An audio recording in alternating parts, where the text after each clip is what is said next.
La hija de Rappaccini. No recordamos haber visto ningún ejemplar traducido de las obras de Lobepin, un hecho del que no hay que sorprenderse, pues hasta su nombre es desconocido para muchos de sus compatriotas, lo mismo que para el estudioso de la literatura extranjera.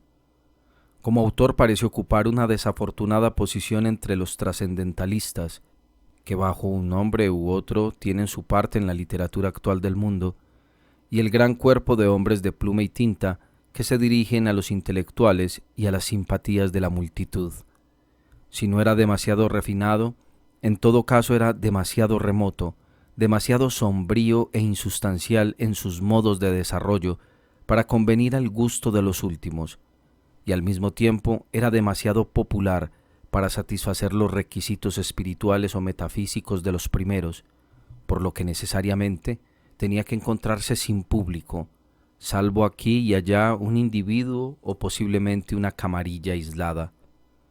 Para hacerles justicia, digamos que sus escritos no carecen totalmente de fantasía y originalidad.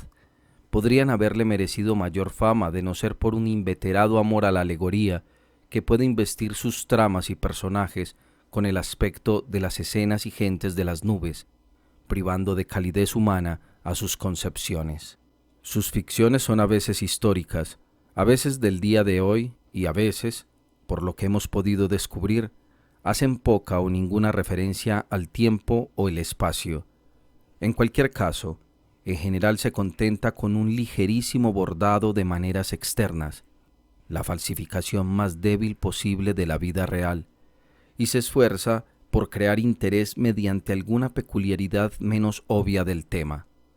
Ocasionalmente un aliento de la naturaleza, una gota de lluvia de lo patético y lo tierno, o un brillo de humor se abren camino en medio de su imaginación fantástica y nos hacen sentir como si después de todo estuviéramos todavía dentro de los límites de nuestra tierra nativa. Añadiremos solo a esta breve noticia que las producciones de Lobepin, si el lector acierta a tomarlas exactamente desde el punto de vista apropiado, pueden hacer pasar una hora de ocio tan divertidamente como las de un hombre más brillante. De no ser por ello, difícilmente dejarían de parecer excesivamente absurdas. Nuestro autor es voluminoso, sigue escribiendo y publicando con una prolijidad infatigable y digna de alabanza, como si sus esfuerzos se vieran coronados por el éxito brillante que con tanta justicia acompaña las obras de Agency. Su primera aparición fue una colección de historias en una larga serie de volúmenes titulada Contes de Foix-Racon. Los títulos de algunas de sus obras más recientes, citamos de memoria, son los siguientes: Le Voyage Célestin Chemin de Fer, 3 tomos, 1838, Le Nouveau Peggy Adam, Le Nouveau Mère Eve, 2 tomos, 1839, Roderick ou le Serpent à l'estomac, 2 tomos, 1840, Le Culte de Dieu, un volumen en folio de investigación laboriosa de la religión y el ritual de los antiguos gabaros persas, publicado en 1841, La Soirée de Chateau en Espagne, un tomo, 8 volúmenes, 1842, y L'Artiste du Beau ou Le Papillon Mécanique, 5 tomos, en cuarto, 1843. Nuestra búsqueda algo fatigosa de este notable catálogo de volúmenes ha dejado atrás cierta simpatía y afecto personales, aunque en absoluto admiración hacia Lobepin, y de buena gana haríamos lo poco que nos es posible para introducirle favorablemente al público americano. El siguiente relato es una traducción de su Béatrice ou le Bello en Pensionnat, recientemente publicado en la Revue Anti-Aristocratique. Esta publicación, editada por el conde Verhaven, durante algunos años ha dirigido la defensa de los principios liberales y derechos populares con una fidelidad y capacidad dignas de toda alabanza. Hace mucho tiempo, un hombre joven llamado Giovanni Guasconti vino de la región más meridional de Italia para proseguir sus estudios en la Universidad de Padua.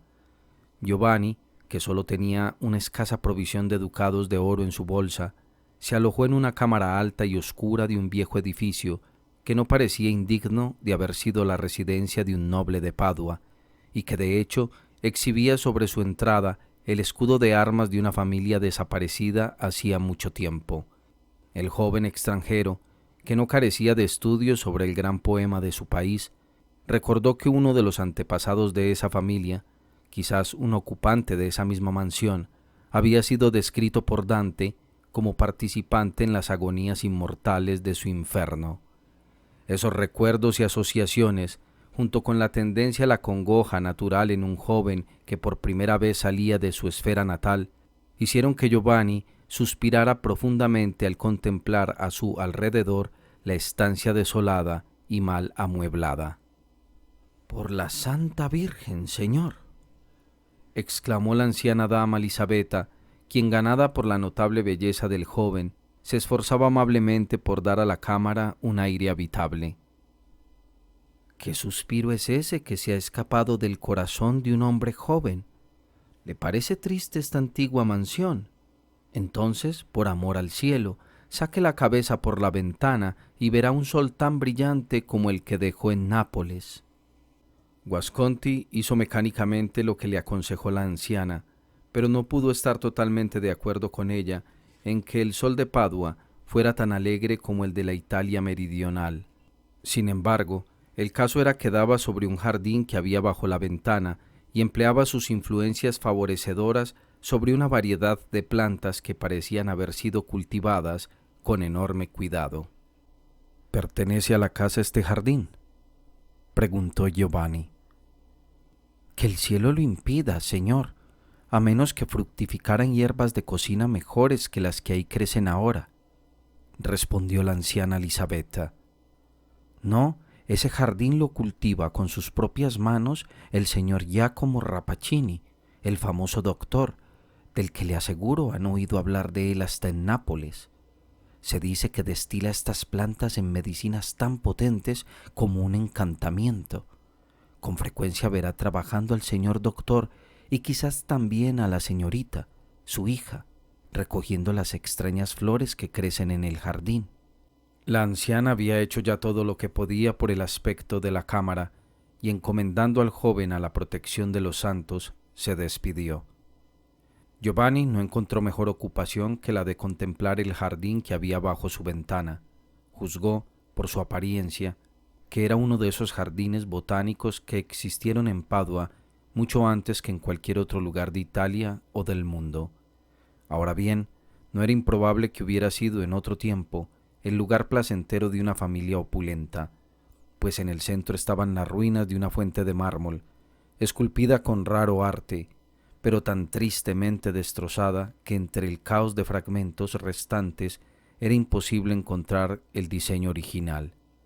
Sin embargo, el agua seguía brotando y centelleando bajo los rayos del sol tan alegremente como siempre. Un ligero sonido de gorgoteo ascendía hasta la ventana del joven y le hacía sentir como si la fuente fuera un espíritu inmortal que cantara su canción incesantemente y sin preocuparse por las vicisitudes que la rodeaban, encarnándose un siglo en el mármol y esparciendo otro los adornos perecederos sobre el suelo. En el estanque al que iban a dar las aguas crecían diversas plantas que parecían necesitar abundante humedad para nutrir sus gigantescas hojas y en algunos casos flores magníficas y vistosas. En particular había un matorral que brotaba en un jarrón de mármol situado en la mitad del estanque que daba abundantes flores moradas, cada una de las cuales tenía el brillo y la riqueza de una gema, y el conjunto mostraba tal esplendor que parecía suficiente para iluminar el jardín aunque no hubiera habido sol. Cada porción del suelo estaba poblada de plantas y hierbas que, aunque menos hermosas, seguían mostrando señales de un cuidado asiduo, como si todas tuvieran sus virtudes propias, conocidas por la mente científica que las criaba. Algunas estaban colocadas en urnas, ricas por las tallas antiguas, y otras en macetas comunes. Algunas reptaban serpenteantes por el suelo o se subían hacia lo alto, utilizando cualquier medio de ascenso que se les ofreciera. Una planta se había enroscado alrededor de una estatua de Vertumnus, que por ello había quedado totalmente oculta y envuelta en una pañería de follaje colgante, tan felizmente dispuesto que habría servido como estudio a un escultor. Mientras Giovanni permanecía en la ventana, escuchó un crujido tras una pantalla de hojas y con ello se dio cuenta de que había una persona trabajando en el jardín. Esta se dio pronto a ver, mostrando que no era un trabajador común, sino un hombre alto, demacrado, cetrino y de aspecto enfermizo, vestido con la túnica negra de un estudioso.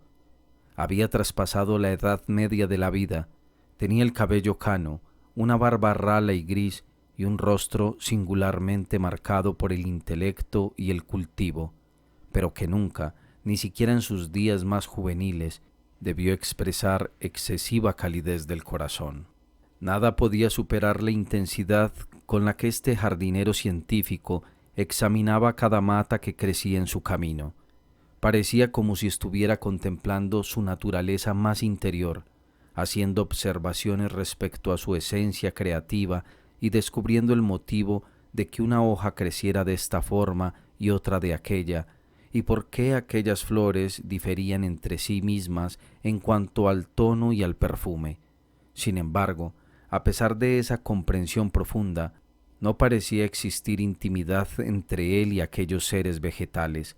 Por el contrario, evitaba tocar las plantas realmente o inhalar directamente sus olores, con una precaución que impresionó desagradablemente a Giovanni, pues la conducta del hombre era la de aquel que camina entre influencias malignas, como animales salvajes, serpientes mortales o espíritus malvados, que si les concediera un solo momento de permiso, descargarían sobre él alguna fatalidad terrible.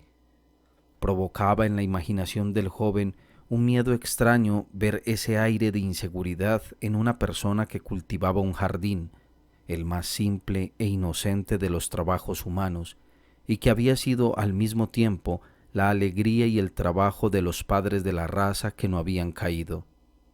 ¿Era entonces ese jardín el Edén del mundo presente? Y este hombre, con esa percepción del daño de lo que sus propias manos hacían crecer, ¿era el Adán? El desconfiado jardinero, mientras apartaba las hojas muertas o podaba el crecimiento excesivo de los matorrales, protegía sus manos con un par de gruesos guantes. No eran estos su única armadura. Cuando paseando por el jardín llegó junto a una planta magnífica que dejaba colgar sus gemas moradas al lado de la fuente de mármol, se colocó una especie de máscara sobre la boca y la nariz, como si aquella hermosura ocultara una malicia mortal. Pero considerando aún así que su tarea era demasiado peligrosa, retrocedió, se quitó la máscara y con la voz fuerte, pero de una persona enferma y afectada de un mal interior, gritó: «¡Beatrice! ¡Beatrice! Aquí estoy, padre mío. ¿Qué deseas?», gritó una voz rica y juvenil desde la ventana de la casa de enfrente, una voz tan rica como el anochecer tropical, y que hizo que Giovanni, aunque no sabía por qué, pensara en los tonos profundos del morado o el carmesí y en perfumes muy deleitosos. «¿Estás en el jardín?». «Sí, Beatrice, y necesito tu ayuda», respondió el jardinero. Enseguida salió por una puerta esculpida una joven ataviada con tanta riqueza del gusto como la más espléndida de las flores, hermosa como el día, y con una lozanía tan profunda y viva que un poco más de tono hubiera resultado excesivo. Parecía abundar en ella la vida, la salud y la energía, pero todos estos atributos estaban, por así decirlo, atados y comprimidos y tensamente ceñidos en su abundancia por su zona virginal. Pero la imaginación de Giovanni debió entristecerse mientras contemplaba el jardín, pues la impresión que la hermosa desconocida causó en él fue como si hubiera allí otra flor, la hermana humana de las vegetales, tan hermosa como ellas, más hermosa que la más rica de ellas, pero que sólo podía tocársela con un guante, que no podía acercarse uno a ella sin una máscara. Cuando Beatrice recorrió el sendero del jardín, resultó visible que tocaba e inhalaba el aroma de varias plantas que su padre había evitado diligentemente. «Ven aquí, Beatrice», dijo este último. «Fíjate cuántas necesarias tareas exige nuestro principal tesoro, pero como estoy tan agotado, podría pagar con la vida el castigo de acercarme tanto como las circunstancias lo exigen. Temo por tanto que esta planta deba quedar exclusivamente a tu cargo». «Y alegremente me encargaré de ello», respondió la joven de nuevo con su rico tono, tras lo cual se inclinó hacia la magnífica planta abriendo los brazos como si fuera a abrazarla. «Sí, hermana mía, esplendor mío, será tarea de Beatrice alimentarte y servirte, y tú la recompensarás con tus besos y tu aliento perfumado, que para ella es como el aliento de la vida». Entonces, con toda la ternura de actitud que de manera tan notable había expresado en sus palabras, prodigó a la planta todas las atenciones que parecía necesitar, y Giovanni, desde su alta ventana, se frotó los ojos dudando casi de si era una joven que atendía a su flor favorita o una hermana que afectuosamente cumplía sus deberes con otra. La escena acabó pronto, bien porque el doctor Rappaccini había terminado sus trabajos en el jardín, o porque su mirada vigilante había captado el rostro del desconocido. Cogió del brazo a su hija y se retiraron. Ya se estaba acercando la noche. Oprimentes exhalaciones parecían brotar de las plantas y subir hasta la ventana abierta, y Giovanni, cerrando la reja, fue hasta su cama y soñó con una rica flor y una hermosa joven. Flor y doncella eran distintas, y sin embargo iguales, y cada una de las formas parecía cargada con un extraño peligro. Pero hay una influencia en la luz de la mañana que tiende a rectificar cualquier error de la fantasía, o incluso del juicio, en el que hayamos incurrido durante la puesta de sol, entre las sombras de la noche, o con el brillo menos saludable de la luna.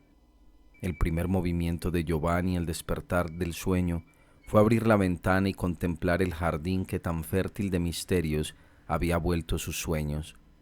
Se sintió sorprendido y hasta un poco avergonzado al descubrir que era algo real y factual bajo los primeros rayos del sol que doraban las gotas de rocío que colgaban de las hojas y las flores, y que aunque daba un brillo mayor a cada flor rara, lo situaba todo dentro de los límites de la experiencia ordinaria.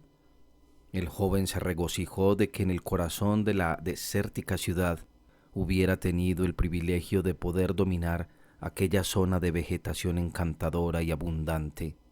Se dijo a sí mismo que le serviría de lenguaje simbólico para mantenerse en comunión con la naturaleza. Cierto que en esos momentos no podía ver ni al enfermizo y agotado doctor Giacomo Rappaccini ni a su brillante hija. Por tanto, Giovanni no podía determinar hasta qué punto la singularidad que atribuía a ambos se debía a las propias cualidades de éstos o al trabajo excesivo de su propia fantasía, pero se sentía inclinado a examinar todo el asunto desde una perspectiva más racional. En el curso del día presentó sus respetos al señor Pietro Baglioni, profesor de medicina en la universidad, médico de fama eminente, para quien Giovanni llevaba una carta de presentación. El profesor era un personaje de edad avanzada, aparentemente de naturaleza genial y de hábitos que podríamos considerar joviales. Invitó a cenar al joven y se mostró muy agradable por la libertad y viveza de su conversación, sobre todo tras calentarse con 1 o 2 frascos de vino de la Toscana. Giovanni, comprendiendo que los hombres de ciencia que habitan la misma ciudad, por necesidad, deben mantenerse en términos de familiaridad, aprovechó una oportunidad para mencionar el nombre del doctor Rappaccini, pero el profesor no respondió con tanta cordialidad como el joven había previsto. A un maestro en el arte divino de la medicina le correspondería conceder las debidas y merecidas alabanzas a un médico de tan eminente habilidad como Rappaccini, dijo el profesor Pietro Baglioni como respuesta a la pregunta de Giovanni. pero por otra parte respondería escasamente a mi conciencia si permitiera que un joven digno como usted, señor Giovanni, hijo de un amigo antiguo, recibiera ideas erróneas respecto a un hombre que en el futuro podría llegar a tener vuestra vida y muerte en sus manos. La verdad es que nuestro venerado doctor Rappaccini tiene tanta ciencia como cualquier miembro de la facultad, quizás con una sola excepción, en Padua o en toda Italia, pero existen ciertas objeciones graves a su carácter profesional. ¿Y cuáles son esas?, preguntó el joven. ¿Es que mi amigo Giovanni tiene alguna enfermedad del cuerpo o el corazón que tan inquisitivo se muestra acerca de los médicos?, preguntó el profesor con una sonrisa. Pues en cuanto a Rappaccini, se dice de él, y yo, que conozco bien al hombre, puedo responder que es cierto que se preocupa infinitamente más por la ciencia que por la humanidad. Sus pacientes solo le interesan como sujetos de nuevos experimentos. Sacrificaría la vida humana, la suya entre todas las demás, o cualquiera que le fuera más querida, para añadir un solo gramo de mostaza al gran montón de su conocimiento acumulado. Me temo entonces que es un hombre realmente horrible, observó Guasconti recordando mentalmente el aspecto frío y puramente intelectual de Rappaccini. Y sin embargo, venerable profesor, ¿no es un espíritu noble? ¿Hay muchos hombres capaces de un amor tan espiritual por la ciencia? Que Dios no lo permita, respondió el profesor con cierto enojo. Al menos si no adoptan visiones más sensatas del arte curativo que las de Rappaccini. Es su teoría que todas las virtudes medicinales están comprimidas dentro de esas sustancias que denominamos venenos vegetales. Las cultiva con sus propias manos, y se dice incluso que ha producido nuevas variedades de veneno, más horriblemente nocivos que con los que la naturaleza, sin la ayuda de esa ilustrada persona, habría asolado nunca al mundo. Es innegable que con esas peligrosas sustancias el señor doctor hace menos daño del que cabría esperar.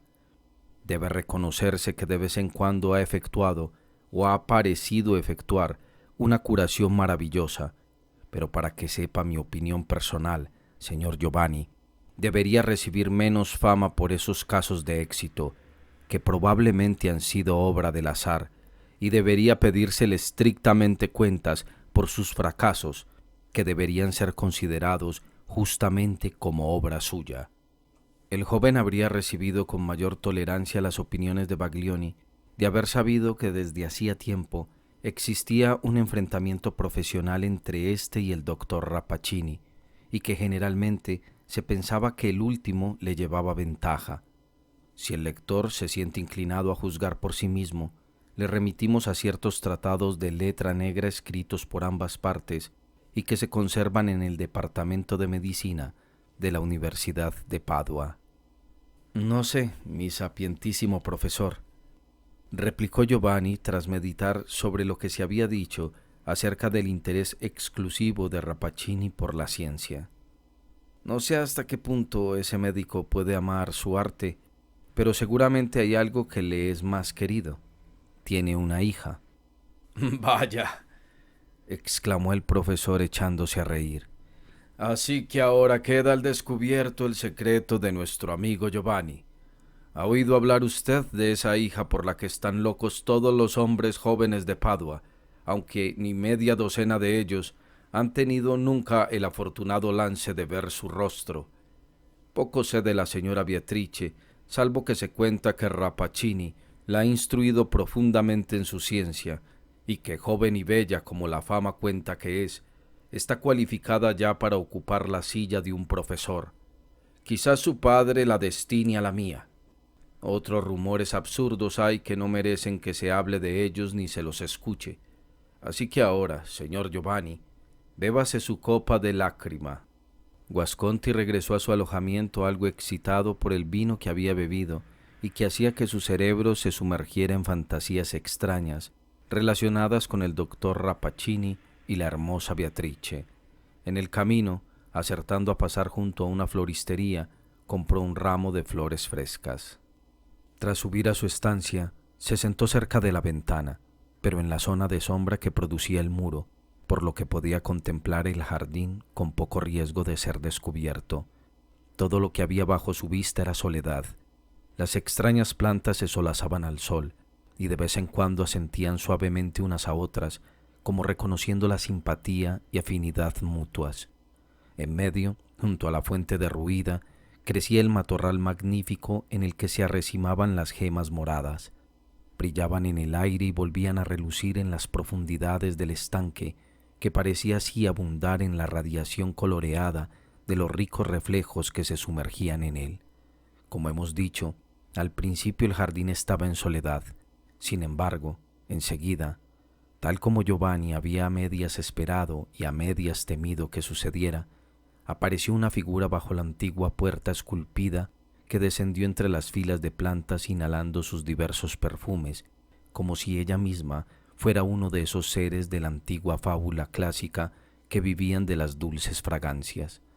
Al contemplar de nuevo a Beatrice, el joven se sobresaltó incluso al darse cuenta de que la belleza de ésta excedía con mucho la que él recordaba.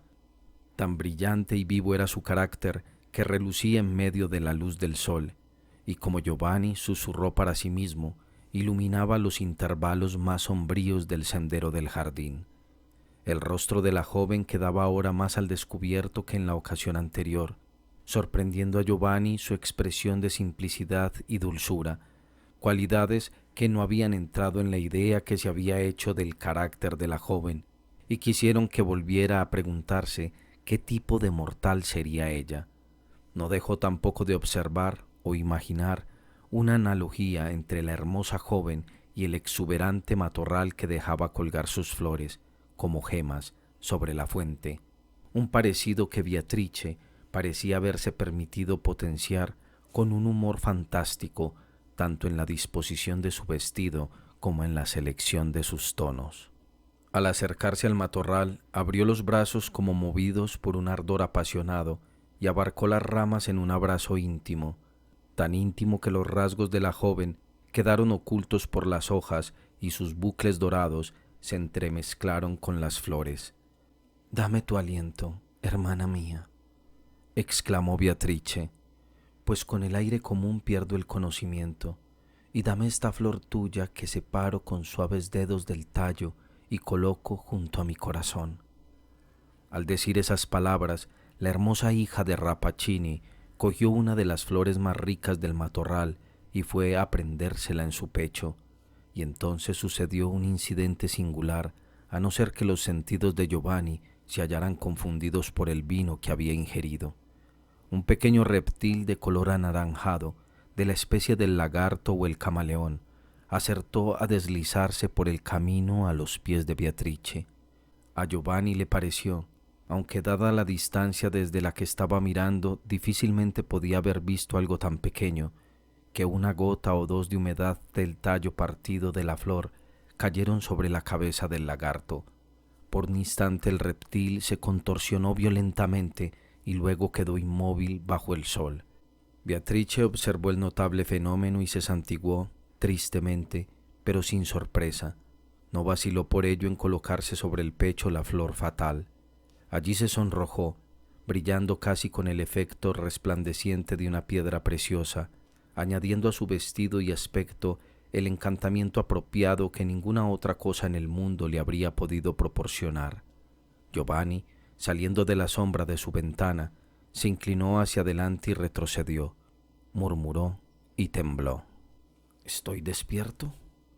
¿Tengo mis sentidos?», dijo para sí mismo. «¿Qué es este ser? ¿Debo decir que es hermosa o inexpresablemente terrible?».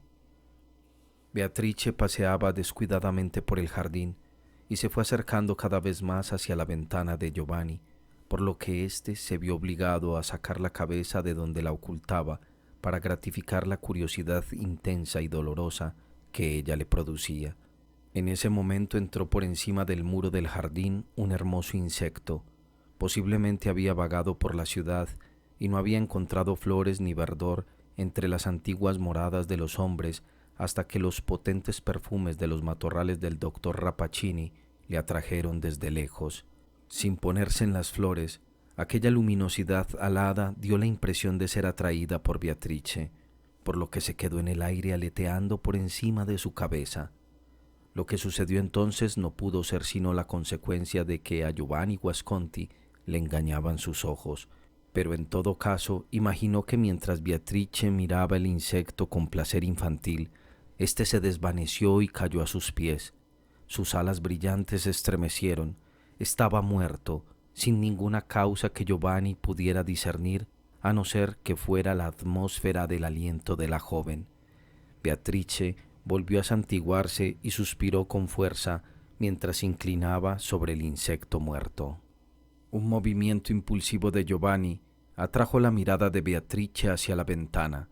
Contempló en ella la hermosa cabeza del joven, más una cabeza griega que italiana, de rasgos hermosos y regulares y de rizos de color oro brillante, que la miraba como un ser suspendido en mitad del aire, sin darse cuenta apenas de lo que hacía. Giovanni le arrojó el ramo de flores que hasta entonces había tenido en la mano. «Señora, son flores puras y saludables», dijo él.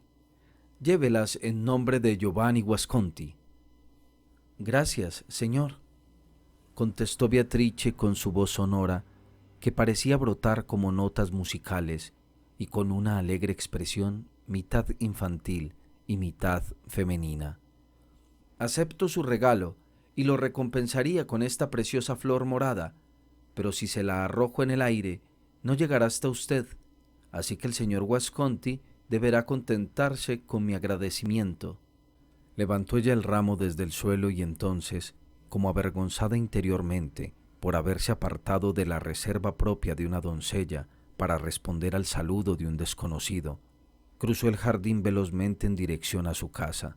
Aunque fueron breves los momentos hasta que ella estuvo a punto de desaparecer por la puerta esculpida, le pareció a Giovanni que su hermoso ramo empezaba ya a marchitarse en las manos de Beatrice. Fue un pensamiento absurdo. A tan gran distancia no había ninguna posibilidad de distinguir entre una flor fresca y otra marchita. Durante muchos días, desde aquel incidente, el joven evitó la ventana que daba al jardín del doctor Rappaccini, como si su vista hubiera podido ser atacada por algo feo y monstruoso de haberse atrevido a mirar. Se daba cuenta de que, en cierta medida, se había colocado bajo la influencia de un poder incomprensible por la comunicación que había abierto con Beatrice. De haber estado su corazón en un verdadero peligro, lo más prudente hubiera sido abandonar enseguida sus alojamientos e incluso Padua.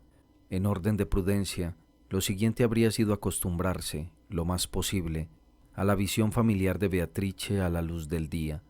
Ello la colocaría rígida y sistemáticamente dentro de los límites de la experiencia ordinaria, y lo menos prudente de todo, aun evitando verla, sería que Giovanni permaneciera tan cerca de aquel ser extraordinario que la proximidad, incluso la posibilidad de una relación, dieran una especie de sustancia y realidad a las ensoñaciones desbocadas que su imaginación liberada producía continuamente.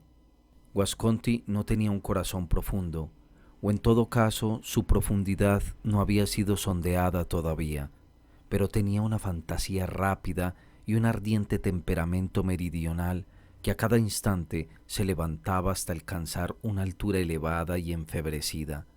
Poseyera o no Beatrice esos atributos terribles, el aliento fatal, la afinidad con esas flores tan hermosas y mortales que indicaba lo que Giovanni había presenciado, al menos había instilado en su sistema un veneno cruel y sutil. No era amor, aunque la gran belleza de la joven le enloquecía.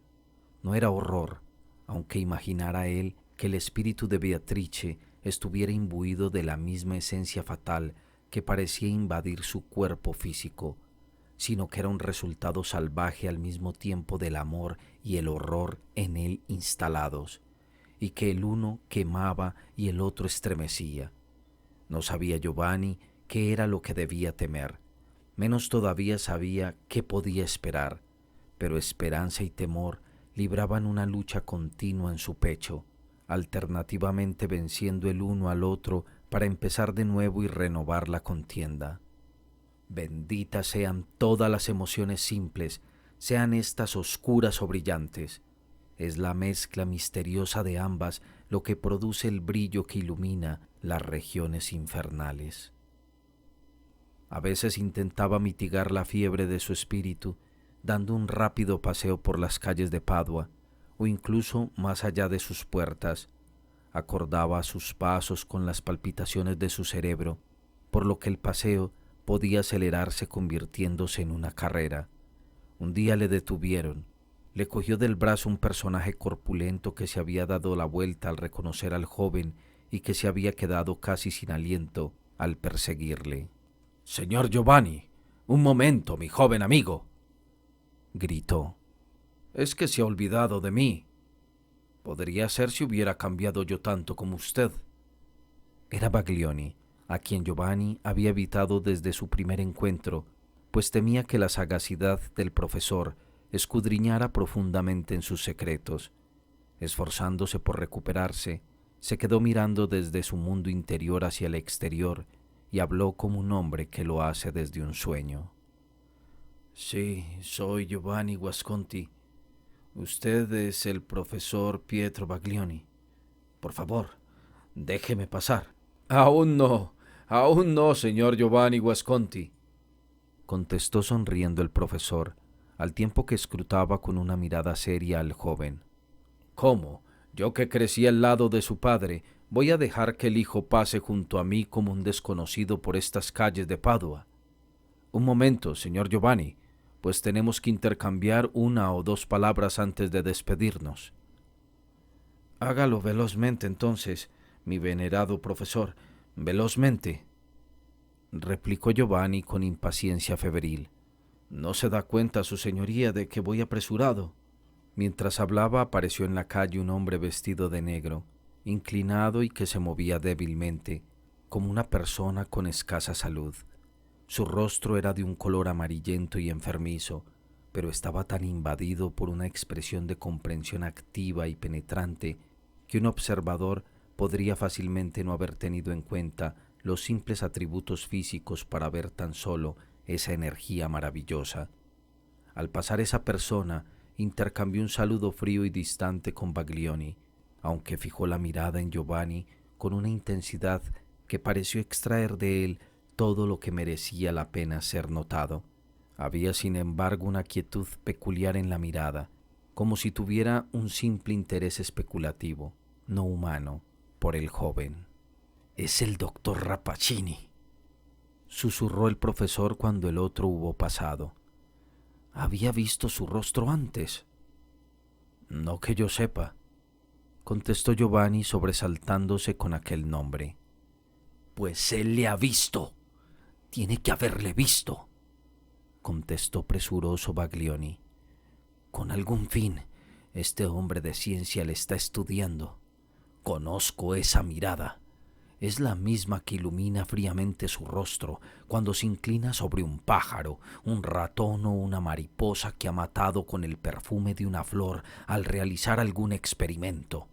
Una mirada tan profunda como la propia naturaleza, pero sin el amor cálido de ésta. Señor Giovanni, apuesto mi vida en ello. Es usted el sujeto de uno de los experimentos de Rappaccini». «¿Es que quiere burlarse de mí?», preguntó apasionadamente Giovanni. «Ese sería un experimento funesto, señor profesor». «Paciencia, paciencia», contestó imperturbable el profesor.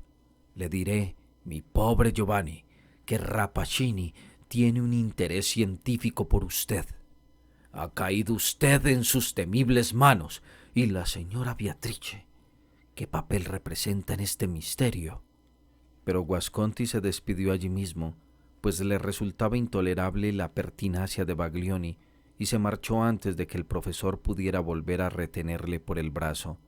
Este se quedó mirando con intensidad al joven y sacudió la cabeza. «No puedo permitirlo», dijo Baglioni para sí mismo.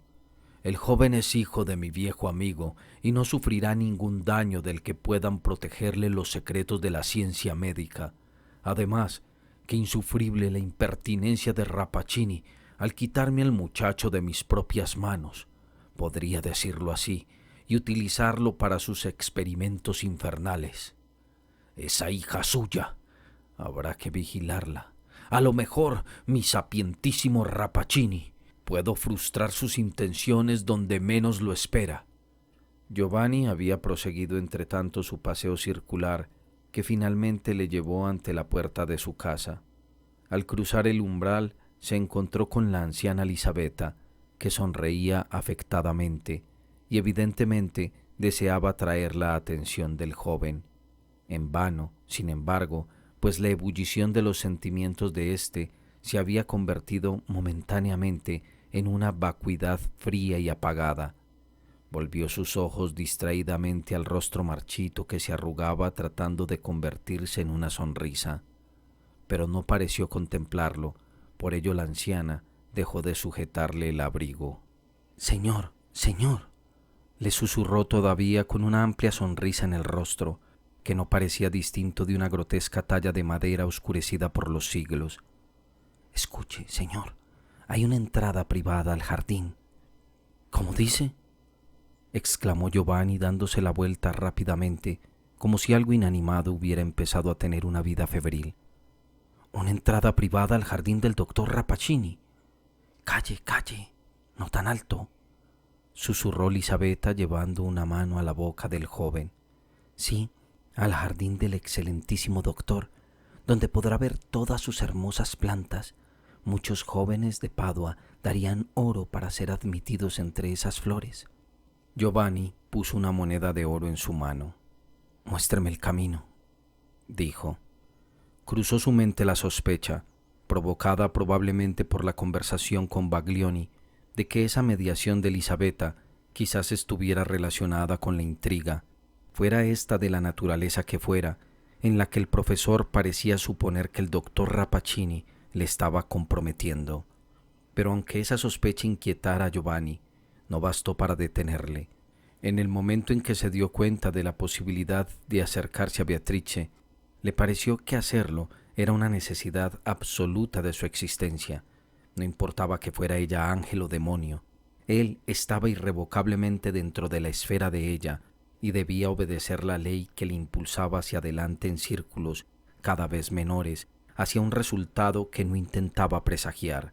Y sin embargo, aunque sea extraño decirlo, dudó de pronto si ese intenso interés por su parte no sería engañoso, como si fuera realmente de una naturaleza tan profunda y positiva que justificara el que él mismo se arrojara hasta colocarle en una posición cuyas consecuencias no podía calcular, si no sería simplemente la fantasía de un cerebro joven, solo ligeramente conectada con su corazón. Se detuvo, vaciló, casi se dio la vuelta, pero después siguió avanzando. Su anciana guía le condujo a lo largo de varios oscuros pasillos y finalmente abrió una puerta por la que entró la vista y el sonido de las hojas crujientes, con la luz del sol descompuesta brillando entre ellas. Giovanni entró y, abriéndose paso entre la maraña de un matorral que dejaba caer los zarcillos encima de la entrada oculta, se situó bajo su ventana, al aire libre en el jardín del doctor Rappaccini. Con cuánta frecuencia sucede que cuando lo imposible pasa y los sueños han condensado su sustancia neblinosa en realidades tangibles, nos descubrimos tranquilos, incluso con un frío control de nosotros mismos, en circunstancias que de haberlas anticipado habrían provocado un delirio de gozo o agonía. Al destino le gusta frustrarnos de ese modo.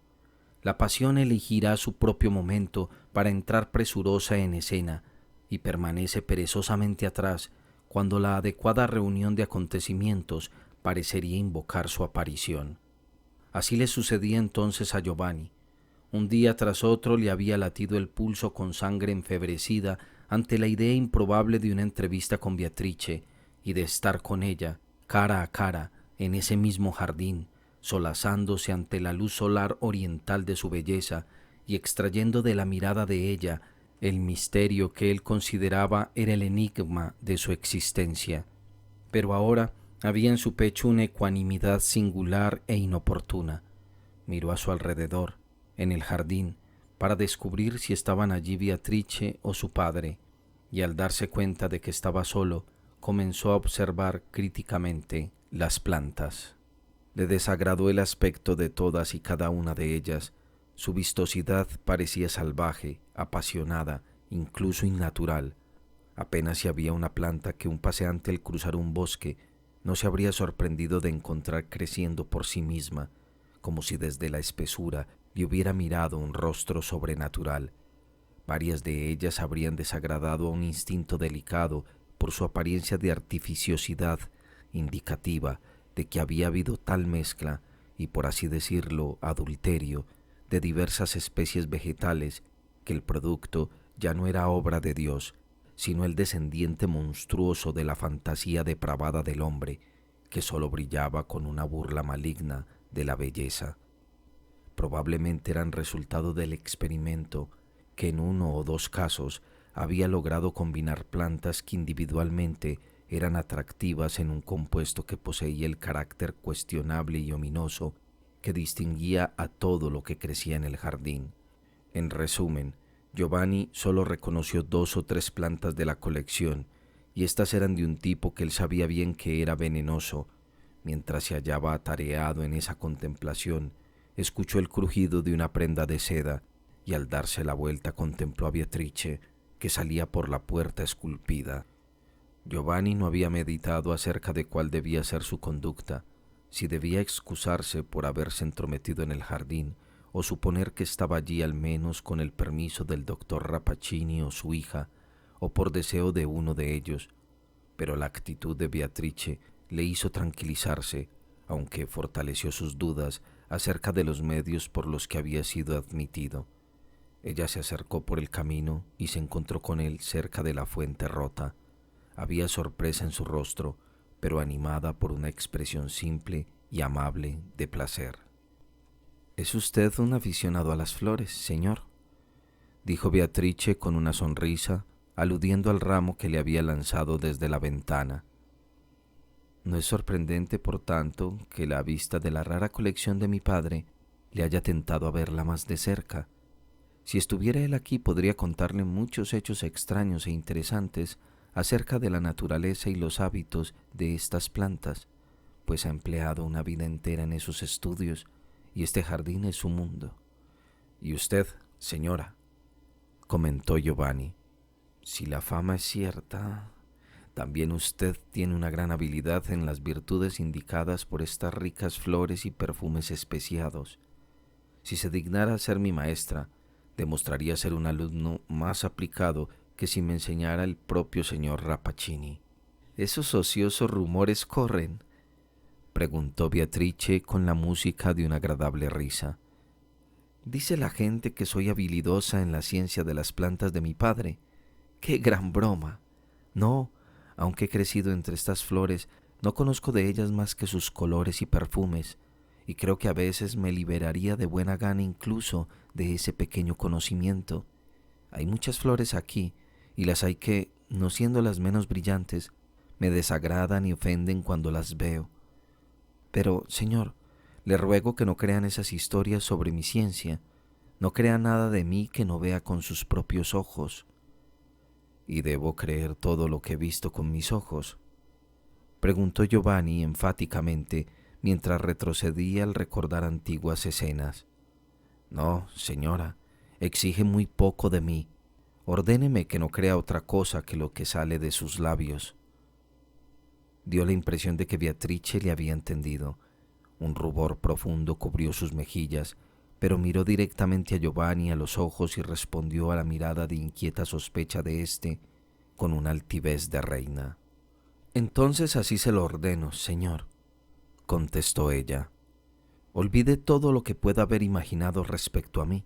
Aunque sea cierto para los sentidos exteriores, seguirá siendo falso en su esencia, pero las palabras que salen de los labios de Beatrice Rappaccini son ciertas desde la profundidad del corazón hacia afuera. Esas puede creerlas». Un fervor brilló en todo su aspecto e iluminó la conciencia de Giovanni como la propia luz de la verdad. Mientras ella hablaba, había una fragancia en la atmósfera que la rodeaba, rica y deliciosa aunque evanescente, pero que el joven, por una desgana indefinible, apenas se atrevía a introducir en sus pulmones. Podía ser el olor de las flores. Podía ser que el aliento de Beatrice embalsamaba sus palabras con una riqueza extraña, como si las hubiera empapado en su corazón. Un desfallecimiento pasó como una sombra sobre Giovanni y se alejó. Le pareció mirar a través de los ojos de la hermosa joven hasta su alma transparente, y ya no hubo más dudas ni miedos. Desapareció el matiz de cólera que había dado color a la actitud de Beatrice. Se volvió alegre y dio la impresión de extraer un placer puro de su comunión con el joven, no diferente al que habría sentido la doncella de una isla solitaria al conversar con un viajero procedente del mundo civilizado. Era evidente que su experiencia de la vida se había confinado a los límites de ese jardín. Habló entonces de asuntos tan simples como la luz del día o las nubes del verano. Le hizo preguntas acerca de la ciudad o la distante casa de Giovanni, sus amigos, su madre y sus hermanas. Preguntas que indicaban tal apartamiento y tal falta de familiaridad con los modos y las formas que Giovanni le respondió como si lo hiciera con un niño. El espíritu de ella se vertió ante él como un fresco arroyo que estuviera viendo por primera vez la luz del sol y preguntándose por los reflejos de la tierra y el cielo que se precipitaban en su fondo. Había también pensamientos de una fuente profunda y fantasías de un brillo semejante al de las gemas, como si entre las burbujas de la fuente centellearan hacia arriba diamantes y rubíes.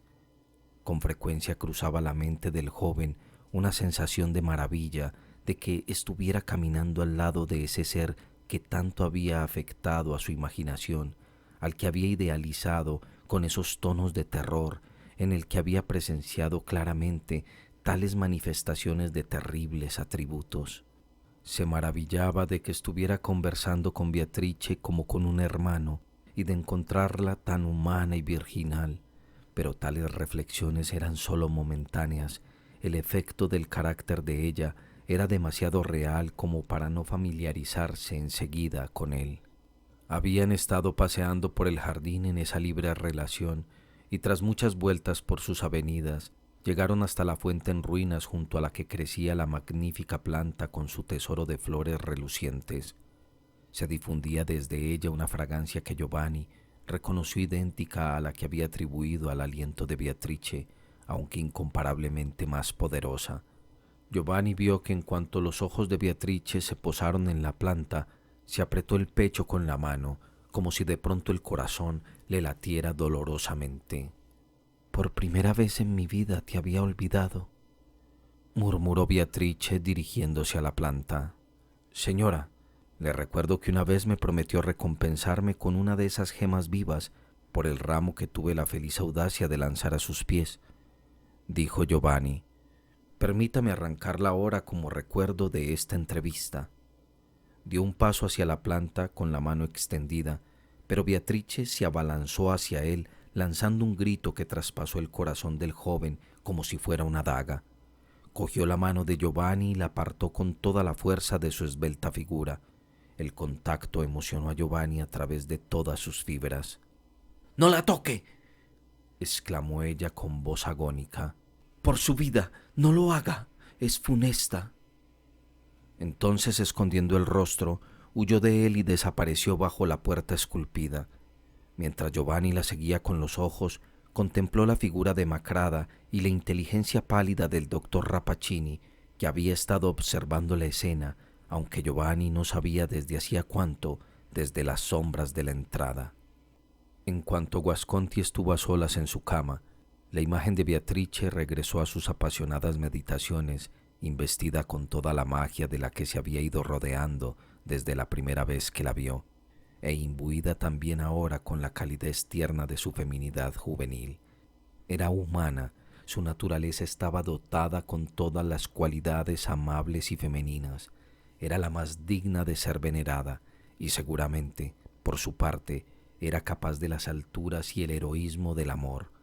Aquellas prendas que hasta ahora él había considerado como prueba de una temible peculiaridad en su sistema moral y físico, o bien habían sido olvidadas o, por el sutil engaño de la pasión, transmitido a una corona dorada de encantamiento, volvían a Beatrice más admirable por cuanto que era más única. Todo lo que hubiera considerado feo, ahora era hermoso, y si se sentía incapaz de tal cambio, desaparecía y se ocultaba entre aquellas informes ideas que pueblan la región oscura más allá de la luz diurna de nuestra conciencia perfecta. Así pasó la noche, sin dormirse hasta que el amanecer había empezado a despertar las flores dormidas del jardín del doctor Rappaccini, donde sin duda condujeron a Giovanni sus sueños. Se elevó el sol a su debido tiempo y, lanzando sus rayos sobre los párpados del joven, le despertó con una sensación dolorosa. Cuando estuvo bien despierto se dio cuenta de un dolor ardiente y cosquilleante en su mano, la mano derecha, la misma mano que había tocado Beatrice con la suya cuando estuvo a punto de arrancar una de las flores. En el dorso de esa mano tenía ahora una huella morada, como la de 4 pequeños dedos y la semejanza de un pulgar delgado en la muñeca. ¡Ay! ¡Qué tenaz es el amor! O incluso ese astuto parecido al amor que florece en la imaginación, sin que tenga raíces profundas en el corazón, que tenazmente mantiene la fe hasta que llega el momento en que se ve condenada a desaparecer en la delgada niebla. Giovanni envolvió la mano con un pañuelo y se preguntó qué le habría picado, olvidándose pronto del dolor en medio de una ensoñación con Beatrice. Tras la primera entrevista, una segunda era el resultado inevitable de lo que llamamos destino. Una tercera, una cuarta, y una reunión con Beatrice en el jardín no era ya un incidente en la vida diaria de Giovanni, sino el único espacio en el que él podía decir que estaba vivo, pues la anticipación y el recuerdo de esa hora de éxtasis constituían el resto del tiempo. No otra cosa le sucedía a la hija de Rappaccini. Ella aguardaba la aparición del joven y corría a su lado con una confianza tan carente de reservas como si hubieran sido compañeros de juego desde la primera infancia, y como si siguieran siéndolo todavía. Si por una casualidad inusitada dejaba él de presentarse en el momento designado, ella se quedaba bajo la ventana y enviaba hacia arriba la rica dulzura de sus tonos, que flotaban alrededor de Giovanni en su cámara y reverberaban y formaban ecos en su corazón. «Giovanni, Giovanni, ¿por qué te retrasas? ¡Baja!». Y él bajaba presurosamente a ese edén de flores venenosas. Pero a pesar de toda esa familiaridad íntima, seguía habiendo una reserva en la conducta de Beatrice, sostenida con tanta rigidez e invariabilidad que la idea de infringirla apenas si cruzaba por la imaginación de Giovanni. Por todos los signos apreciables, se amaban. Habían visto en los ojos del otro ese amor que transmite el secreto sagrado de las profundidades de un alma hasta las profundidades de la otra, como si fuera demasiado sagrado para ser siquiera susurrado. Incluso habían hablado de amor en esos arranques de pasión, cuando sus espíritus se lanzaban en un aliento articulado como lenguas de una llama largo tiempo oculta. Y sin embargo, no lo habían sellado con los labios, no se habían cogido de las manos, no se habían hecho ni la más ligera de esas caricias que el amor reclama y santifica. Él no había tocado nunca ni uno solo de los bucles relucientes de sus cabellos. El vestido de Beatrice jamás le había rozado a él movido por la brisa. Tan notable era la barrera física existente entre los dos. En las raras ocasiones en las que Giovanni pareció intentar traspasar el límite, Beatrice se puso tan triste, tan severa, y expresó además una mirada de tan desolada separación, estremeciéndose, que no hizo falta pronunciar ninguna palabra para apartarle. En esos momentos él se sobrecogía por las horribles sospechas que surgían, como monstruos, de las cavernas de su corazón, y le miraban al rostro. Su amor menguaba y se deshacía como la niebla de la mañana. Solo sus dudas tenían sustancia, pero cuando volvía a brillar el rostro de Beatrice tras la sombra momentánea, se transformaba de inmediato de ese ser misterioso y cuestionable al que él había contemplado con tanto temor y horror. Volvía a ser la joven hermosa y sin sofisticación a la que el espíritu de Giovanni creía conocer con una certeza que estaba más allá de todo otro conocimiento. Había pasado mucho tiempo desde el último encuentro de Giovanni con Baglioni, pero una mañana aquel se vio desagradablemente sorprendido por una visita del profesor, en quien apenas había pensado durante varias semanas y a quien de buena gana habría seguido olvidando mucho más. Entregado como había estado a una excitación que todo lo invadía, no podía tolerar compañía salvo a condición de que mostrara una simpatía absoluta con sus sentimientos presentes, y no cabía esperar dicha simpatía del profesor Baglioni. El visitante charló descuidadamente durante unos momentos acerca de los rumores de la ciudad y de la universidad, y después abordó otro tema. Últimamente he estado leyendo a un viejo autor clásico, dijo el profesor, y he encontrado una historia que me ha interesado extrañamente. Es posible que la recuerde. Es la de un príncipe indio que envió una hermosa mujer como regalo a Alejandro Magno. Era tan encantadora como el amanecer y tan exuberante como la puesta del sol, pero lo que la distinguía especialmente era un rico perfume en su aliento, más rico que el de un jardín de rosas persas. Alejandro, como era natural en un conquistador juvenil, se enamoró de esa magnífica extranjera nada más verla, pero acertando a estar presente un médico sabio, descubrió en ella un secreto terrible. ¿Y cuál era?, preguntó Giovanni bajando la mirada para evitar la del profesor. Que esa encantadora mujer había sido alimentada con venenos desde su nacimiento, siguió contando enfáticamente Baglioni, hasta que su naturaleza entera se vio tan imbuida por ellos que ella misma se había convertido en el veneno más mortal que existía. El veneno era el elemento de su vida. Con ese rico perfume de su aliento marchitaba el aire mismo. El amor a la joven habría sido venenoso, abrazarla mortal. ¿No es una historia maravillosa? Una fábula infantil, respondió Giovanni mirándole nervioso desde su silla. Me maravilla que su excelencia encuentre tiempo para leer esas tonterías entre sus estudios más serios. A propósito, añadió el profesor mirando con inquietud hacia el joven, qué fragancia singular hay en su apartamento. Es el perfume de sus guantes. Es débil, pero deliciosa, y sin embargo, en absoluto agradable. Temo que si la respira mucho tiempo enfermaría. Es como el perfume de una flor, aunque no veo flores en la cámara. No hay ninguna, contestó Giovanni, que había ido palideciendo conforme hablaba el profesor. Y tampoco creo que haya fragancia alguna salvo en la imaginación de su excelencia.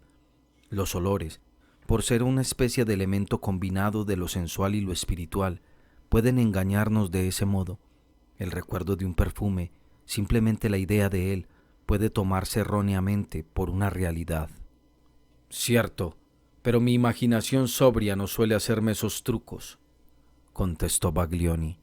Y si fuera a fantasear yo con algún olor, sería el de alguna vil droga de boticario de la que probablemente estarían imbuidos mis dedos.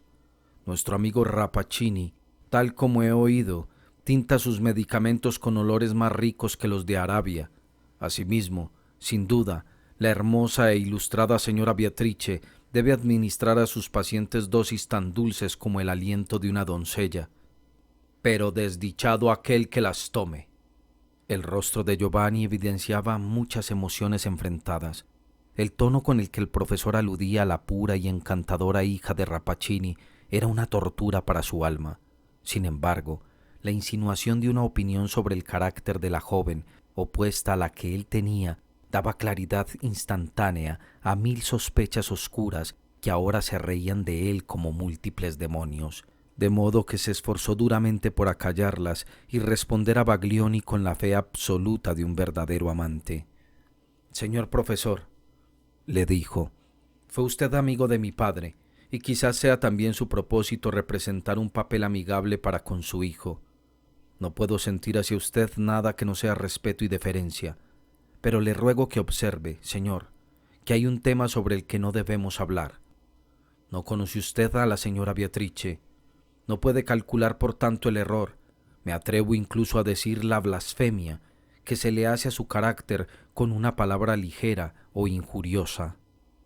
«Giovanni», Mi pobre Giovanni, respondió el profesor con una tranquila expresión de piedad. Conozco a esa pobre joven mucho mejor que usted. Oirá la verdad respecto al envenenador Rappaccini y su venenosa hija. Sí, tan venenosa como bella. Escuche, pues aunque hiciera violencia a mis cabellos grises, ello no me haría callar. Esa vieja fábula de la mujer india se ha hecho verdad merced a una ciencia profunda y mortal de Rappaccini en la persona de la encantadora Beatrice. Giovanni gimió y escondió el rostro. Su padre, siguió diciendo Baglioni, no se vio reprimido por el afecto natural de ofrecer a su hija de esa manera horrible como víctima de su loco amor por la ciencia, pues hagámosle justicia, es un hombre de ciencia tan auténtico como el que destiló nunca su propio corazón en un alambique.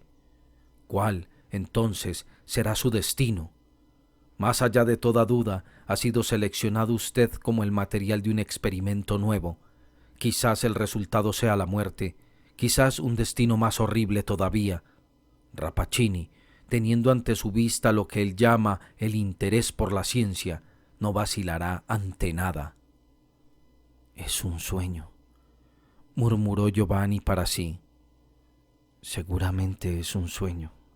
Pero alégrese, hijo de mi amigo, siguió diciendo el profesor. Todavía no es demasiado tarde para ser rescatado. Posiblemente incluso consigamos todavía colocar a esa desgraciada hija dentro de los límites de la naturaleza ordinaria de la que la ha apartado la locura del padre.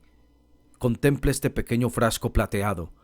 Fue forjado por las manos del famoso Benvenuto Cellini y es digno de ser un regalo de amor para la dama más hermosa de Italia. Pero su contenido es más valioso. Un pequeño sorbo de este antídoto volvería inofensivo el veneno más virulento de los Borgia. No dude de que será eficaz contra los de Rappaccini. Entregue el jarro y el precioso líquido que contiene a su Beatrice y aguardemos esperanzados el resultado. Baglioni puso sobre la mesa un pequeño frasco de plata exquisitamente forjado y se retiró, dejando que lo que había dicho produjera su efecto en la mente del joven. Todavía venceremos a Rappaccini, pensó, sonriendo para sí, mientras descendía las escaleras. Pero confesemos la verdad acerca de él. Es un hombre maravilloso, un hombre verdaderamente maravilloso, un vil empírico, sin embargo, en su práctica, que por tanto no debe ser tolerado por quienes respetan las buenas y viejas normas de la profesión médica.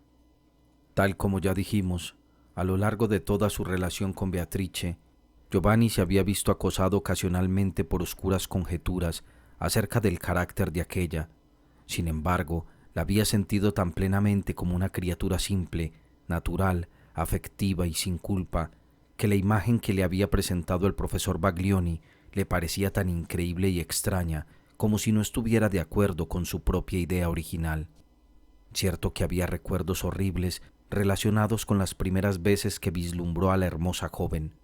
No se podía olvidar totalmente del ramo que se marchitó en sus manos, ni del insecto que pereció en el aire soleado sin que hubiera ninguna causa visible, salvo la fragancia del aliento de Beatrice. Sin embargo, esos incidentes se disolvían en la luz pura del carácter de la joven. No tenían ya la eficacia de los hechos, sino que eran reconocidos como fantasías equívocas, aunque parecieran poder ser sustanciadas por el testimonio de los sentidos. Hay algo más cierto y real que lo que podemos ver con los ojos y tocar con los dedos. En esa evidencia mejor había fundamentado Giovanni su confianza en Beatrice, aunque más por la necesaria fuerza de los elevados atributos de ésta que por una fe profunda y generosa por parte de Giovanni. Pero ahora el espíritu de ésta era incapaz de mantenerse a la altura a la que lo había elevado el primer entusiasmo de la pasión. Cayó humillado entre las dudas terrenales y manchó así el blanco puro de la imagen de Beatrice. No es que renunciara a ella, solo que desconfiaba.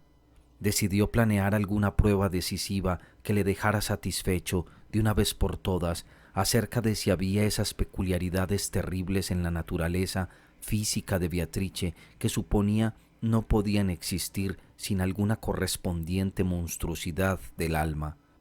Al mirar desde lejos, sus ojos podían haberle engañado respecto al lagarto, el insecto y las flores, pero si a la distancia de unos pasos podía contemplar que se marchitaba repentinamente una flor fresca y saludable en las manos de Beatrice, ya no habría lugar a más investigaciones. Con esa idea se apresuró a la floristería y compró un ramo en el que brillaban todavía como gemas gotas de rocío de la mañana. Era la hora habitual de su conversación diaria con Beatrice. Antes de bajar al jardín, Giovanni no dejó de contemplarse en el espejo, una vanidad que era de esperar en un joven guapo, pero que al producirse en ese momento enfebrecido de inquietud, era señal de cierta superficialidad del sentimiento y falta de sinceridad del carácter. Se contempló, sin embargo, y se dijo a sí mismo que sus rasgos nunca habían tenido tanta gracia, ni sus ojos tanta vivacidad, ni había habido en sus mejillas un tono tan cálido de abundancia de vida. Al menos su veneno no se ha insinuado todavía en mi sistema, pensó. No soy una flor que perezca con su contacto. Con ese pensamiento volvió la vista hacia el ramo, que no había soltado. Un estremecimiento de indefinible horror cruzó su cuerpo al darse cuenta de que esas flores frescas empezaban ya a inclinarse. Tenían el aspecto de las flores que sólo ayer habían sido frescas y atractivas. Giovanni quedó tan blanco como el mármol y permaneció en pie e inmóvil ante el espejo, mirando su propio reflejo como la semejanza de algo temible. Se acordó del comentario de Baglioni acerca de la fragancia que parecía invadir la estancia. Debía ser el veneno de su propio aliento. Y entonces se estremeció de sí mismo. Recuperándose del estupor, empezó a observar con curiosidad una araña que se atareaba en tejer su red desde la cornisa de la estancia, cruzando y volviendo a cruzar el ingenioso sistema de líneas entretejidas, con el vigor y la actividad de una araña colgada desde un antiguo techo. Giovanni se inclinó hacia el insecto y lanzó sobre él un suspiro profundo y largo. La araña dejó su tarea inmediatamente. La red vibró con un temblor que se originaba en el cuerpo del pequeño artesano. De nuevo Giovanni envió su aliento, más profundo y más largo, imbuido con un sentimiento venenoso que surgía de su corazón. No sabía si lo hacía por perversidad o solo por desesperación. La araña movió convulsivamente sus patas y colgó muerta junto a la ventana. «Desventurado de mí», murmuró Giovanni dirigiéndose a sí mismo. «Tan venenoso me he vuelto que este insecto ha perecido por mi aliento». En ese momento ascendió flotando desde el jardín una voz dulce. «Giovanni, Giovanni, ya ha pasado la hora. ¿Qué te retrasa? ¡Baja!». «Sí», volvió a murmurar Giovanni. «Ella es el único ser a quien mi aliento no matará. Ojalá fuera así». Bajó corriendo y un instante después estaba ante los brillantes y amorosos ojos de Beatrice.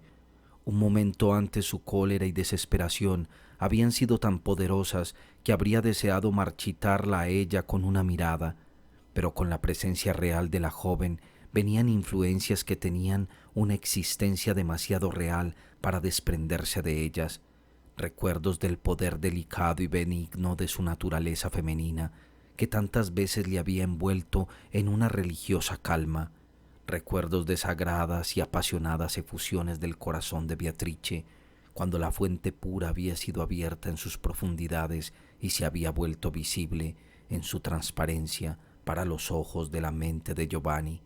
Recuerdos que si Giovanni hubiera sabido cómo apreciar, habrían hecho que se tranquilizara pensando que aquel horrible misterio no era más que una ilusión terrenal y que con independencia de cuál fuera la niebla maligna que parecía reunirse alrededor de ella, la auténtica Beatrice era un ángel celestial.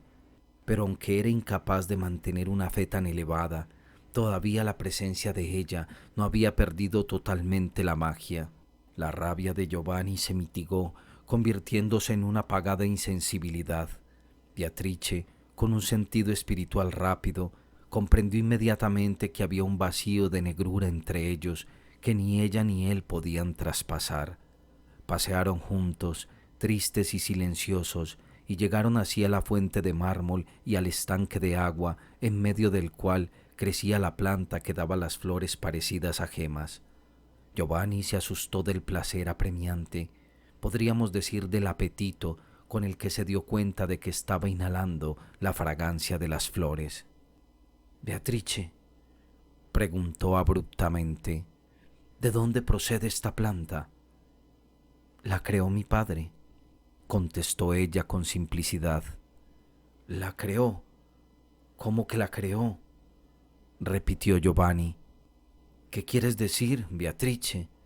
Es un hombre que tiene un conocimiento terrible de los secretos de la naturaleza», contestó Beatrice, «y en el momento que yo respiré por primera vez, esta planta brotó del suelo, la hija de su ciencia y de su intelecto, mientras que yo era su hija terrenal. No te acerques a ella», añadió viendo con terror que Giovanni estaba cada vez más cerca de la planta.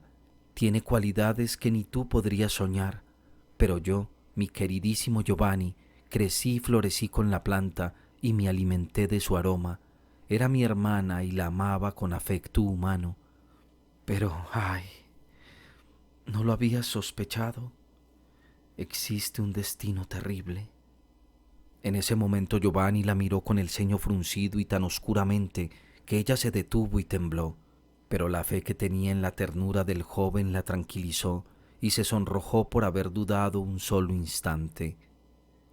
«Hay un destino terrible», siguió diciendo Beatrice, «el efecto del amor fatal de mi padre por la ciencia que me apartó del contacto con todos los de mi especie, hasta que el cielo te envió a ti, mi querido Giovanni, que sola estaba tu pobre Beatrice». «¿Era un destino grave?», preguntó Giovanni, fijando en ella los ojos. «Solo últimamente me di cuenta de lo grave que era», contestó ella con ternura. «Ay, sí, pero mi corazón era torpe y por tanto estaba tranquilo». La rabia de Giovanni rompió desde su oscuridad como un relámpago sale de una nube oscura. «¡Maldición!», gritó él con cólera y desprecio venenosos. «Y como la soledad te resultaba fatigosa, me has separado también de toda la calidez de la vida, llevándome a tu región de horror inexpresable». «Giovanni», exclamó Beatrice, apartando sus grandes ojos brillantes del rostro del joven. La fuerza de las palabras de éste no se había abierto camino en la mente de Beatrice, estaba simplemente sobrecogida. «Sí, ser venenoso», repitió Giovanni para sí mismo con pasión. «Tú lo has hecho, tú me has condenado, tú has llenado mis venas de veneno, tú me has hecho tan odioso, tan horrible, tan repugnante y mortal como tú misma, una horrible monstruosidad del mundo. Pero si nuestro aliento, por fortuna, es tan fatal para nosotros como para los demás, unamos los labios en un beso de odio inexpresable y muramos». «¿Qué me ha sucedido?», murmuró Beatrice con un gemido bajo que le salía del corazón. «Santa Virgen, ten piedad de mí, de una pobre niña con el corazón roto». «¿Tú rezas tú?», gritó Giovanni, todavía con el mismo malvado desprecio. «Tus oraciones incluso, al salir de tus labios, tiñen de muerte la atmósfera». «Sí, sí, recemos. Vayamos a la iglesia y sumerjamos los dedos en el agua bendita que hay junto a la puerta. Los que vengan detrás de nosotros perecerán como por una peste. Hagamos el signo de la cruz en el aire. Estaremos esparciendo maldiciones con la semejanza de los símbolos sagrados». «Giovanni», dijo Beatrice tranquilamente, pues su pena superaba a la pasión, «¿por qué te unes a mí de esa manera, con esas palabras terribles? Yo, es cierto, soy ese ser horrible que tú dices, pero tú, ¿qué puedes hacer tú, salvo estremecerte ante mi horrible desgracia, salir del jardín y mezclarte con los de tu raza, olvidándote de que alguna vez se arrastró por la tierra un monstruo como la pobre Beatrice?» «¿Pretendes ignorancia?», preguntó Giovanni mirándola ceñudo. «Fíjate, Este poder me lo ha traspasado la hija pura de Rappaccini. Había un enjambre de insectos de verano aleteando por el aire en busca de la comida que prometían las olorosas flores del jardín fatal. Daban vueltas alrededor de la cabeza de Giovanni, evidentemente atraídos hacia él por la misma influencia que por un instante les había conducido a la esfera de otras plantas. Lanzó un suspiro entre ellos y sonrió amargamente a Beatrice, mientras por lo menos 20 de los insectos caían muertos al suelo. «Entiendo, gritó Beatrice. «Es la ciencia fatal de mi padre». No, Giovanni, no fui yo. Nunca. Yo solo soñaba con amarte y estar contigo algún tiempo, dejando luego que te marcharas y quedándome solo con tu imagen en el corazón. Pues créeme, Giovanni, aunque mi cuerpo haya sido alimentado con veneno, mi espíritu es una criatura de Dios y solo desea amor como alimento diario. Pero mi padre, él nos ha unido en esta simpatía fatal. Sí, recházame, pisotéame, mátame. Ay, ¿qué es la muerte después de esas palabras que me has dicho? Pero no fui yo, por nada del mundo te lo habría hecho yo. La pasión de Giovanni se había agotado mientras salía de sus labios. Le invadió entonces un sentimiento triste, no carente de ternura, acerca de la relación íntima y peculiar que existía entre Beatrice y él. Por así decirlo, estaban en una soledad profunda que no se volvería menos solitaria por hallarse entre una vida humana densa. Entonces, este desierto de humanidad que les rodeaba no debería unar todavía más a esa pareja aislada. Si eran crueles el uno con el otro, ¿quién podría ser amable con ellos? Además, pensaba Giovanni, no había todavía una esperanza de que regresara a los límites de la naturaleza ordinaria, llevando a Beatrice, la Beatrice redimida de la mano. ¡Ay, débil, egoísta e indigno espíritu que podía soñar con una unión terrenal y con la mayor felicidad terrenal posible después de que un amor tan profundo se haya visto amargamente contradicho, tal como había pasado con el amor de Beatrice por las infortunadas palabras de Giovanni? No podía existir tal esperanza. Ella debía cruzar pesadamente, con el corazón roto, las fronteras del tiempo. Ella debía bañar sus heridas en alguna fuente del paraíso y olvidar su pena bajo la luz de la inmortalidad, y allí estaría todo bien. Pero Giovanni no lo sabía. «Querida Beatrice», dijo él acercándose mientras ella retrocedía, como hacía siempre ante el avance de él, aunque ahora con un impulso distinto. «Mi querida Beatrice, nuestro destino no está todavía tan desesperado. Mira, aquí hay una medicina potente, como me ha asegurado un médico sabio y de eficacia casi divina. Está hecha con ingredientes que son lo más opuesto a aquellos con los que tu terrible padre ha producido esa calamidad en ti y en mí. Se ha destilado con hierbas benditas. La bebemos juntos para vernos así purificados del mal». «Dámela», dijo Beatrice, extendiendo la mano para recibir el pequeño frasco de plata que Giovanni sacó de su pecho, y con un énfasis peculiar añadió: «La beberé y tú aguardarás el resultado». Se llevó a los labios el antídoto de Baglioni. En ese mismo instante apareció en la puerta la figura de Rappaccini, que se acercó lentamente a la fuente de mármol. Al estar más cerca, el pálido hombre de ciencia pareció contemplar con expresión triunfante al hermoso joven y la doncella, como lo haría un artista que ha pasado su vida en lograr un cuadro o un grupo de estatuas y finalmente está satisfecho con el éxito. Se detuvo, su forma inclinada se alzó consciente de su poder, extendió las manos hacia ellos en la actitud de un padre que implora una bendición sobre sus hijos, pero eran las mismas manos que habían introducido veneno en la corriente de sus vidas. Giovanni tembló. Beatrice se estremeció nerviosamente y presionó su corazón con la mano. «Hija mía, ya no estarás sola en el mundo», dijo Rappaccini.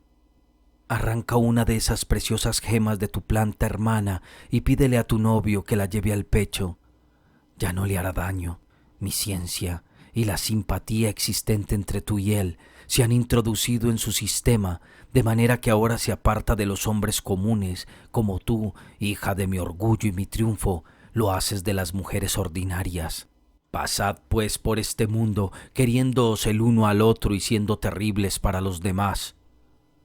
Padre mío, dijo Beatrice débilmente y manteniendo la mano en el corazón mientras hablaba, ¿por qué infligiste este destino miserable a tu hija? —¿Miserable? —exclamó Rappaccini. ¿Qué quieres decir, joven estúpida? ¿Te parece una desgracia estar dotada con dones maravillosos contra los que ningún poder ni fuerza podrá ejercer enemigo alguno? Una desgracia ser capaz de acabar con el más poderoso con un aliento. Una desgracia ser tan terrible como eres hermosa. ¿Habrías preferido entonces la condición de una mujer débil, expuesta a todo mal y capaz de ninguno? Habría preferido con mucho ser amada y no temida, murmuró Beatrice dejándose caer al suelo. Pero ahora no importa, padre, me voy donde el mal que tú te has esforzado por combinar con mi ser pasará como un sueño, como la fragancia de esas flores venenosas que ya no teñirán mi aliento entre las flores del Edén. Adiós, Giovanni. Tus palabras de odio son como plomo en mi corazón, pero también ellas pasarán conforme yo ascienda. Ay, no había desde el principio más veneno en tu naturaleza que en la mía. Tan radicalmente había actuado la parte terrenal de Beatrice sobre la habilidad de Rappaccini que, del mismo modo que la vida había sido un veneno, igual de potente como un antídoto fue la muerte. Y así, la pobre víctima del ingenio y la naturaleza rebajada del hombre y de la fatalidad que asiste a todos los esfuerzos de la sabiduría pervertida, pereció allí, a los pies de su padre y de Giovanni. En ese preciso instante apareció en la ventana el profesor Pietro Baglioni y gritó con fuerza, en un tono de triunfo con el que se mezclaba el horror al hombre de ciencia sobrecogido. ¡Rappaccini! ¡Rappaccini! Este es el resultado de tu experimento.